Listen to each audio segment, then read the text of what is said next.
नमस्कार, जय हिंद। एक बार फिर से भवानी एकेडमी ढलियारा में आप लोगों का स्वागत है। अब फरवरी महीने का करंट जीके में सेकंड क्लास आपके सामने लेकर आ रहे हैं। तो शुरू करते हैं करंट जीके।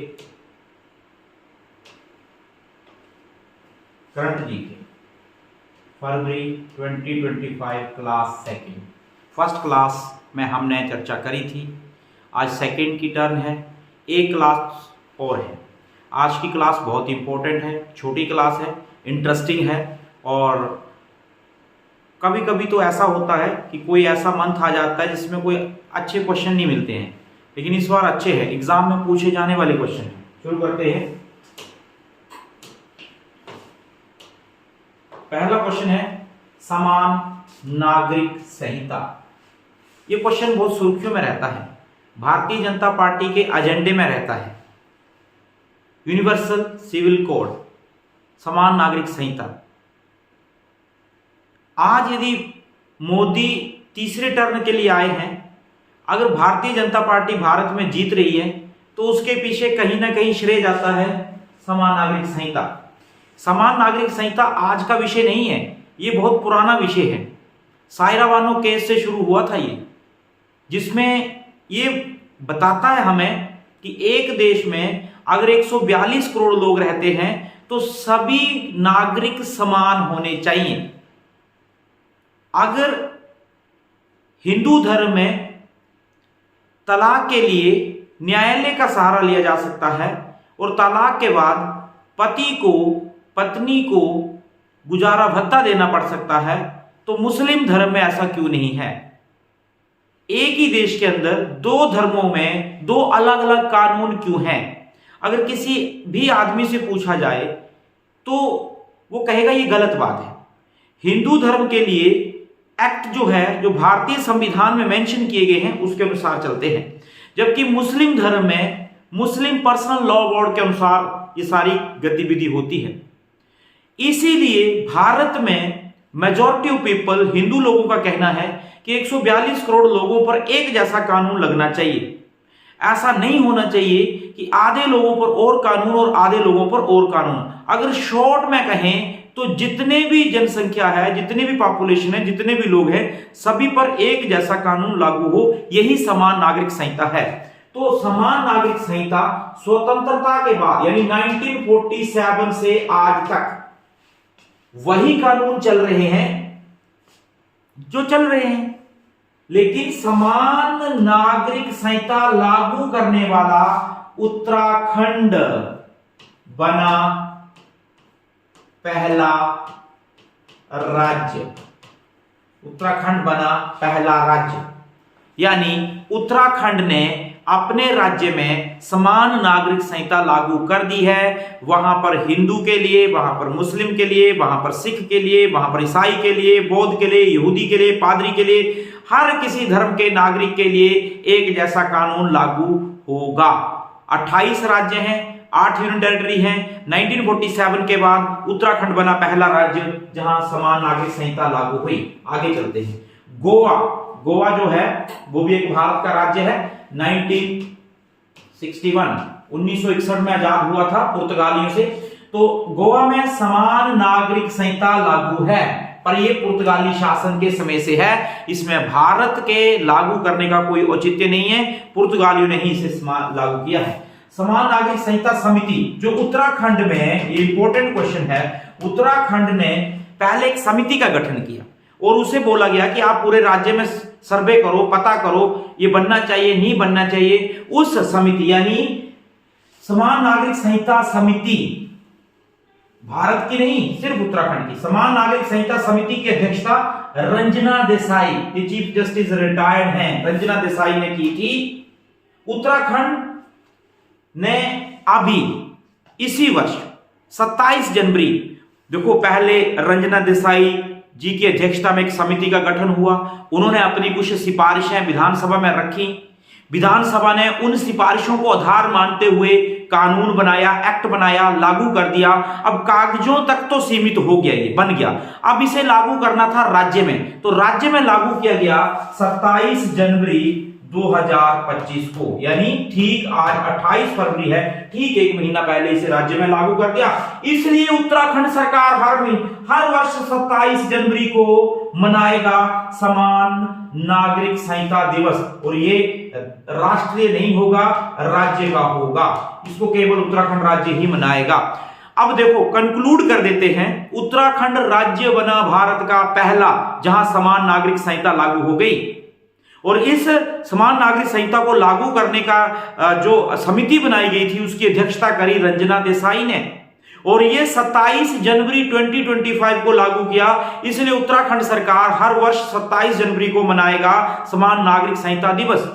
जबकि गोवा एक ऐसा राज्य है जहां पुर्तगालियों के समय से ही समान नागरिक संहिता है। यूं कहे भारत में आज सिर्फ दो ऐसे स्टेट हैं, उत्तराखंड और गोवा, जहां समान नागरिक संहिता है। आगे चलते हैं।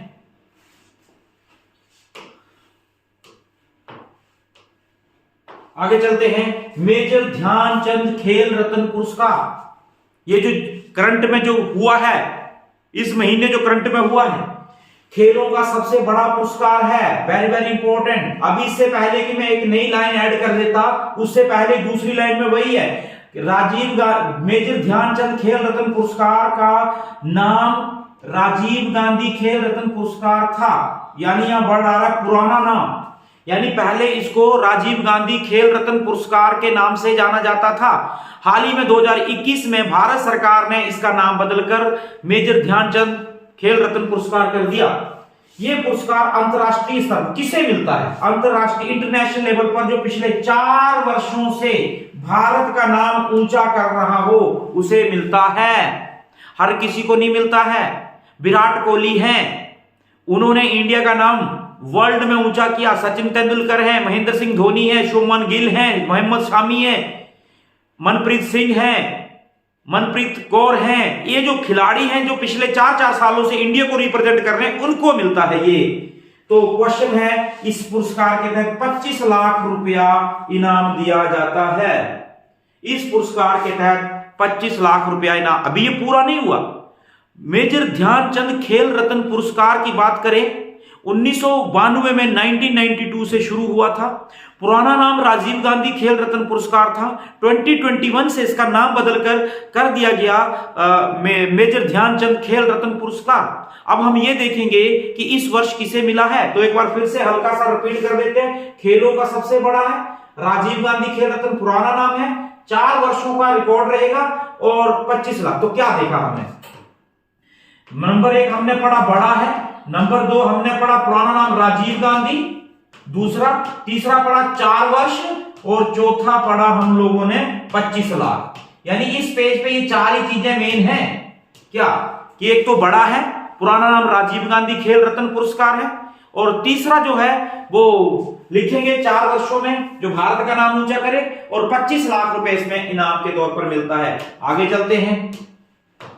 नेक्स्ट आता है वर्ष 2024 में। अभी हमारा खेल रत्न पुरस्कार ही चल रहा है। 2024 में मुकेश डी, इंपोर्टेंट, पेपर में आ सकता है, वेरी वेरी इंपोर्टेंट। शतरंज में हरमनप्रीत सिंह, हॉकी में, ठीक है जी, यहां भी लिखा है हॉकी में। Praveen Kumar, para athletics. अब पैरा का मीन मतलब ये वो खिलाड़ी होते हैं जो शरीर से किसी न किसी तरीके से अपंग होते हैं, दिव्यांग होते हैं। Para athletics. सुश्री मनु भाकर, निशानेबाजी में ओलंपिक में मेडल भी जीता इन्होंने निशानेबाजी में। यानी 2024 में 4 लोगों को मिला है। मुकेश डी को मिला है, हरमनप्रीत सिंह को मिला है, मनु भाकर को मिला है, प्रवीण कुमार को मिला है। पहली बार 1992 में विश्वनाथन आनंद को मिला था। हिमाचल प्रदेश पुलिस में पूछा गया क्वेश्चन है, शतरंज में मिला था। जो कुछ इंपॉर्टेंट खिलाड़ी हैं मैंने उनका भी जिक्र यहां पे करना जरूरी समझा, चाहे वो सचिन तेंदुलकर थे हमारे जमाने के, या फिर वो आपके जमाने के महेंद्र सिंह धोनी थे, या फिर विराट कोहली हैं। सचिन तेंदुलकर को 1998 में, महेंद्र सिंह धोनी को 2008 में, ठीक 10 सालों के बाद, विराट कोहली को 2018 में, फिर 10 सालों के बाद रोहित शर्मा को 2020 में मिला है। तो फिर से इस पेज पे हमने क्या देखा कि भारत का सबसे बड़ा खेलों का पुरस्कार मेजर ध्यानचंद खेल रत्न पुरस्कार, जिसका पुराना नाम राजीव गांधी खेल रत्न पुरस्कार था, जो कि उस खिलाड़ी को दिया जाता है जो पिछले 4 वर्षों से भारत का नाम ऊंचा करता है। इसमें प्रत्येक खिलाड़ी को इनाम के तौर पर 25 लाख रुपए की इनाम राशि मिलती है। लाइफ टाइम में एक ही बार मिलता है, एक से अधिक बार नहीं मिलता है। उसके बाद हमने पढ़ा कि मेजर ध्यानचंद खेल रत्न पुरस्कार जो है वो 2024 में 4 लोगों को मिला। गुकेश डी को शतरंज में मिला, मनु वाकर को निशानेबाजी में मिला, प्रवीण कुमार को पैरा एथलेटिक्स में मिला और चौथा जो था हरमनप्रीत सिंह हॉकी में मिला।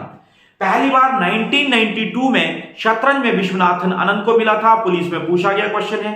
सचिन तेंदुलकर को 1998 में, महेंद्र सिंह धोनी को 2008 में, विराट कोहली को 2018 में, रोहित शर्मा को 2022 में। आगे चलते हैं, नेक्स्ट पेज और अंतिम पेज है, इसमें चर्चा करते हैं अर्जुन पुरस्कार। खेलों में जैसे मेजर ध्यानचंद पुरस्कार है, अर्जुन पुरस्कार भी अपने आप में एक बड़ा पुरस्कार है, खिलाड़ियों को प्रदान किया जाता है। ये तो आप जानते ही हैं, खेल के क्षेत्र में प्रदान किया जाता है, खिलाड़ियों को प्रदान किया जाता है। अर्जुन पुरस्कार ये भी खेलों में पिछले 4 वर्ष में, लास्ट 4 ईयर में अगर कोई खिलाड़ी अगर भारत का नाम ऊंचा करता है, खेलों में उत्कृष्ट प्रदर्शन करता है, तो उसको मिलता है अर्जुन पुरस्कार। वर्ष 1961 से शुरू है, ये अपने आप में इंपॉर्टेंट क्वेश्चन है। ये भी एचपीपी में पूछा गया क्वेश्चन है कभी कि हिमाचल प्रदेश के पुलिस का एग्जाम हुआ था, उसमें पूछा गया था अर्जुन पुरस्कार किस वर्ष से शुरू हुआ था। इस पुरस्कार में 15 लाख रुपए मिलते हैं, जबकि आप जानते हैं कि कमेंट करके बताएंगे मेजर ध्यानचंद खेल रत्न पुरस्कार में कितने रुपए की इनाम राशि मिलती है। देखते हैं कितने लोग इस क्लास को सही से लगाते हैं, अभी पता चल जाएगा। कमेंट सेक्शन में बताएंगे कितने लोग अर्जुन पुरस्कार में 15 लाख मिलता है, तो राजीव गांधी खेल रत्न पुरस्कार, जिसका आधुनिक नाम मेजर ध्यानचंद खेल रत्न पुरस्कार है, उसमें कितना इनाम मिलता है। 2024 में 32 खिलाड़ियों को पुरस्कार मिला, 32 खिलाड़ियों को पुरस्कार मिला 2024 में। और मेजर ध्यानचंद खेल रत्न पुरस्कार 4 लोगों को मिला, अर्जुन पुरस्कार 32 लोगों को मिला। इतने ज्यादा खिलाड़ियों को मिला, इसलिए हम हर किसी का नाम नहीं ले पाएंगे, लेकिन एक नाम बहुत इंपॉर्टेंट है, मुरलीकांत राजा राम पेटकर। अब आप सोचेंगे कि ऐसा इसमें क्या है, और ऊपर से ये पैरा तैराकी है।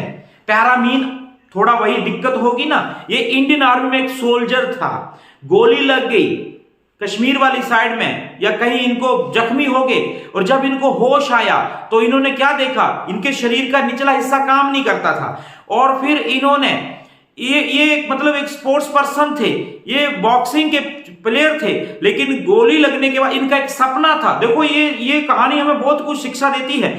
इनका एक सपना था, ये जब इनके ऊपर एक फिल्म बनी है इंडिया में, नाम है चंदू चैंपियन, आप देखना उसको। तो जब ये फिल्म शुरू होती है तो उसमें एक व्यक्ति ओलंपिक मेडल जीत के आता है, सारा गांव उसका सम्मान करता है। इसके मन में एक विचार बैठ जाता है कि मुझे चैंपियन बनना है, मुझे ओलंपिक से मेडल लाना है। लेकिन मेडल के लिए इसने इंडियन आर्मी ज्वाइन किया, बॉक्सिंग का खिलाड़ी बना, वहां मेडल नहीं जीत पाया ये, लेकिन जख्मी हो गया, अपंग हो गया, दिव्यांग हो गया, शरीर का निचला हिस्सा काम नहीं करता था। उस स्थिति में इसने फिर गेम ही चेंज कर दी। अब ये बॉक्सिंग नहीं खेलता, अब ये तैराकी करता था, ये एक स्विमर बन गया। और फिर इसने मतलब तैराकी में, पैरा ओलंपिक में जो 1948 से शुरू हुआ था, 1972 में गोल्ड मेडल जीता। और इसी फिल्म में यह भी दर्शाया गया था कि फिल्म के शुरू होते ही ये पुलिस स्टेशन गया था और भारत के राष्ट्रपति पर एक केस करने जा रहा था कि मुझे मेडल क्यों नहीं मिला। इसको मेडल इसलिए नहीं चाहिए था कि ये मेडल लेके कोई प्रशंसा का पात्र बनना चाहता था, लेकिन इसे पता था अगर मुझे मेडल मिल गया तो मेरे गांव की सड़क पक्की हो जाएगी। ये सब कुछ फिल्म में दर्शाया गया है, और वास्तव में इसको मेडल मिला, जाकर कब मिला, 2024 में जाकर मिला। तो 24 में 32 खिलाड़ियों को मिला, जिसमें मुरली, मैंने लिखा है चंदू चैंपियन, फिल्म है इसके नाम के ऊपर। तो देखो ये था हमारा आज का टॉपिक, समय को ज्यादा नहीं लेंगे। जो भी हमने चर्चा करी, पहले नंबर पे समान नागरिक संहिता की बात करी, जो कि उत्तराखंड सरकार ने लागू किया है। गोवा के बाद, गोवा तो पुर्तगालियों की देन है, उत्तराखंड सरकार की देन है, रंजना देसाई को भी श्रेय जाता है।